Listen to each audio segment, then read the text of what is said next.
Speaking of bailouts, two of the big three, Chrysler and General Motors, came to Washington this week, Governor Granholm, and asked for another $21 billion in emergency loans. The companies still haven't resolved all their issues with the unions and the bondholders. They still haven't shown a clear path to solvency. Why should the taxpayers keep them on life support? First of all, let's be clear, this is a loan. It's a loan that they are attempting to prove viability so they can pay it back. When this happened with Chrysler before, Chrysler paid it back. The taxpayers actually won. But they did present $1 billion. Right, but it was a different time, too, and a different circumstance, and it didn't happen during the course of a major national meltdown.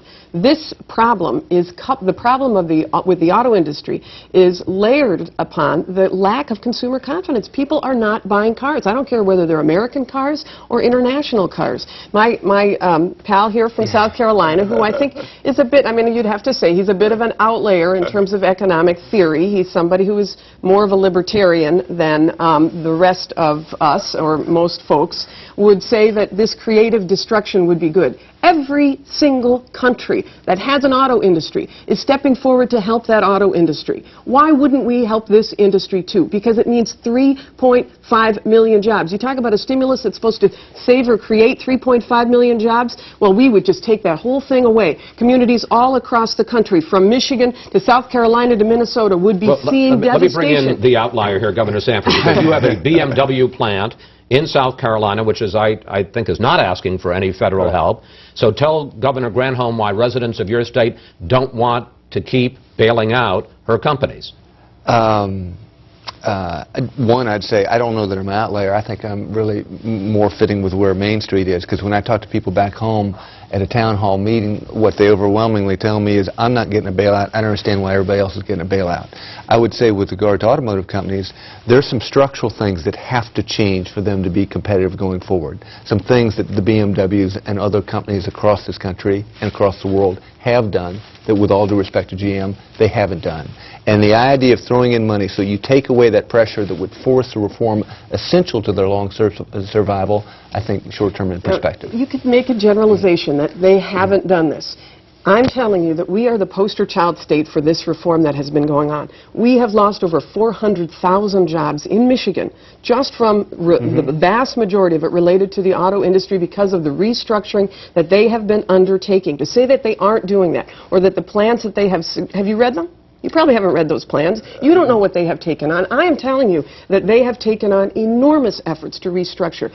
What they need during this recession is a bridge to be able to make them viable. And do we want, in this nation, to lose the backbone of manufacturing in this country? Do we want to be a nation that doesn't want to manufacture anything? Because this industry, with all of the thousands of parts... I want to bring in Governor Pawlenty, who's been sitting here where do you come down on the auto bailout? Clearly, the auto industry needs to be restructured. It cannot continue on its current platform in its current form. And the reason that the unions and the other stakeholders have not cut a deal with the automakers is because they believe the federal government, not enough, federal government is going to bail them out. And so the best way to get this thing restructured, I believe, is in the bankruptcy court, and to have the federal government continue to plow money into this. Well, Jennifer, let me just finish, though. The unions and the auto companies have been unable to put a deal together that fundamentally restructures the industry. It needs to get done. The only way it's really going to get done is in bankruptcy court. They should have done it 6 months ago. They should do it now. Governor Pawlenty, have you read the report that they have just submitted? I bet you haven't. No, but wait. Let me just respond to this, because the unions have made enormous concessions. Starting wages have taken 50% pay cut. Don't tell me that they haven't done that. How about their retiree health fund? Well, and their retiree health fund. So what do you want to do about this? Every other country is providing health care to their companies. We do not. So we are already asking our businesses, not just the auto industry, but other industries that are competing in a global economy, to start 50 yards behind everybody else. Is that fair? Let's get a uniquely American solution to the health care costs so that we're not asking our companies to compete in a global economy. You want the government to take over the health care system, I do want our government to provide a level playing field. I'm going to say for the last word, listen, I want to move on. Go ahead, Governor. would just say this.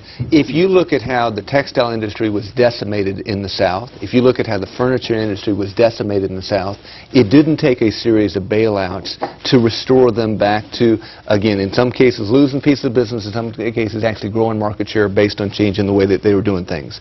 I would also say this. There's one report that we can all look at with regard to the automotive companies, and that's their share price. The markets have been saying what you're doing is not working, which is why the shares have continued to move south.